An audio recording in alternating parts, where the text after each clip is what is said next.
Parlons du protoxyde d'azote. Mais quel fléau! Vous en entendez parler en ce moment dans les médias, des accidents de voiture avec des jeunes, par exemple, ou des jeunes en détresse à l'hôpital qui ont consommé du protoxyde d'azote. C'est un gaz qui fait délirer, un gaz hilarant.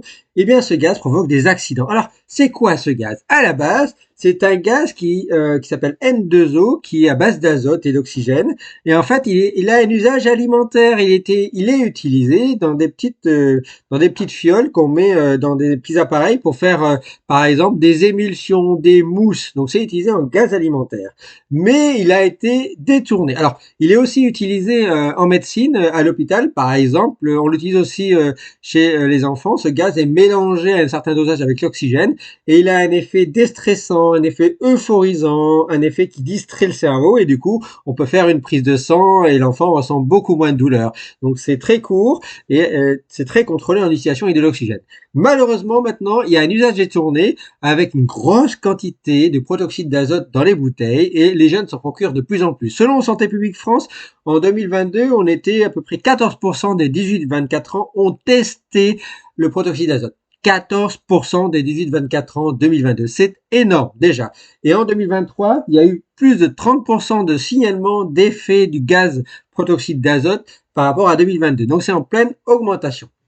En France, on est à peu près 400-500 cas de remontée de protoxyde d'azote. Et bien entendu, vous entendez parler dans les médias, puisqu'il y a des accidents. Alors, ces jeunes, quand ils le détournent, ils font de l'inhalation. Ils respirent directement. En fait, on met ce gaz dans un ballon, ils prennent une cartouche, ils le mettent dans un ballon, ils le gonflent, et ensuite ils se mettent à respirer ce gaz. Et en respirant ce gaz, il faut savoir que déjà, ce gaz a un effet très rapide, très efficace jusqu'au cerveau. Il a un effet euphorisant. Il a un effet de distorsion sensorielle. On perd le sens de ses sens, en fait. Et puis, il faut savoir que c'est un gaz très inflammable. Il faut faire très attention. Alors, quelles propriétés il a? Il a des propriétés anxiolytiques. C'est un neurotoxique très dangereux à forte dose. Anesthésique, analgésique. Il diminue la quantité de B12 dans notre corps, donc antivitamine. Il provoque du stress oxydant, du stress oxydatif. Il perturbe nos propres mitochondries. Et il a même tendance à diminuer le taux d'oxygène dans notre corps, un tout petit peu, mais suffisant pour provoquer ce qu'on appelle de l'hypoxie, un manque d'oxygène. Donc, trop consommer de protoxyde d'azote provoque un manque d'oxygène.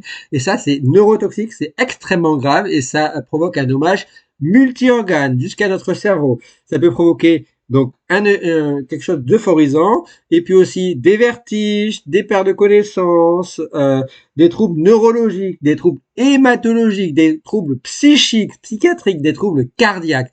Donc vous voyez, c'est le protoxyde d'azote, c'est pas encore fiché comme une drogue, mais ça pourrait un jour devenir une drogue en fait, puisque les parlementaires réfléchissent à l'interdire ou à interdire son utilisation. Et bien évidemment, alors évidemment, les gens qui l'utilisent doivent absolument, si vous connaissez des gens qui consomment trop le protoxyde, qui consomment le protoxyde d'azote, vous devez contacter Drogue Info Service pour en discuter, pour le partager.